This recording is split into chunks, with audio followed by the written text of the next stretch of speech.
हाँ, प्रधानमंत्री जी ने सही कहा है। वो संघ के स्वयंसेवक हैं, प्रचारक रहे, और जो संघ तो एक जीवन पद्धति सिखाता ही है, और वो संघ के स्वयंसेवक के नाते जीवन में उन्होंने बहुत कुछ सीखा है, और इसीलिए आज देश में सबको साथ लेकर वो चल रहे हैं। उन्होंने 2002 के गोद भी बात की, कैसे जो घटना हुई, हम बजट पेश करने वाले थे और हमें पता चला कि ऐसी घटनाएं हुई हैं। हालांकि उससे पहले भी बहुत सारी घटनाएं हुई हैं, लेकिन उसके बाद जो सेंट्रल में गवर्नमेंट थी, जिस तरीके से गुजरात सरकार को बदनाम करने की कोशिश की, उससे पहले लगभग 250 ऐसे दंगे हुए थे, ऐसी घटनाएं सामने आई थी। तो वो मानसिकता दिखाता है उस समय की सरकारों का। नहीं, कांग्रेस ने प्रधानमंत्री नरेंद्र मोदी जी के साथ मुख्यमंत्री जब वो थे तो बहुत अन्याय किया, उनको बहुत बदनाम किया। अगर प्रधानमंत्री नरेंद्र मोदी जी मुख्यमंत्री रहते हुए उन्होंने संभाला न होता, जिस तरह की घटना घटी कोई दूसरा संभाल ही नहीं सकता था, उन्होंने ही संभालने का काम किया।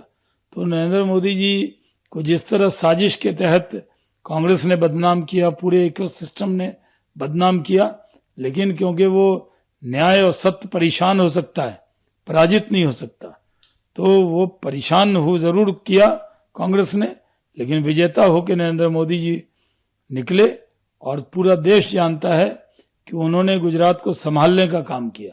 जब वो गुजरात के मुख्यमंत्री के तौर पे काम करते थे तो वो सिर्फ 5 करोड़ गुजराती की चिंता करते थे।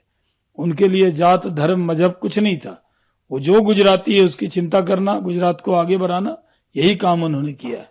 पीएम मोदी ने पाकिस्तान के संबंध सुधारने के लिए भरसक प्रयास किया, लेकिन वो प्रयास विफल रहा। पाकिस्तान जो है वो आतंकवाद को एक्सपोर्ट करता है, वो आतंकवाद को फैलाता है। नहीं, पाकिस्तान से तो प्रधानमंत्री बनने के बाद ही नरेंद्र मोदी जी ने अच्छा रिश्ता बनाने की पूरी कोशिश की।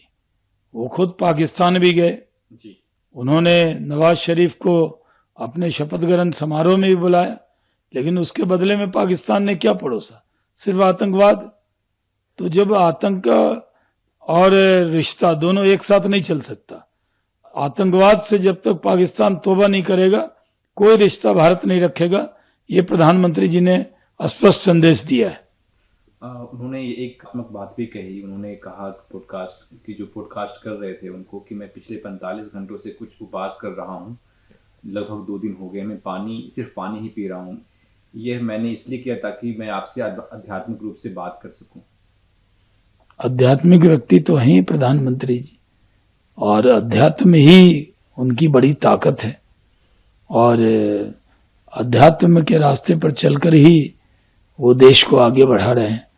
उनकी साधना, उनका अध्यात्म तो लोगों के लिए आदर्श है, लोग उनसे सीखते हैं। उन्होंने यह भी कहा कि मैंने अपना खत्म किया था जब महात्मा गांधी की इच्छा के अनुसार पूरे देश ने गौरक्षा के लिए एक दिन का उपवास रखा था।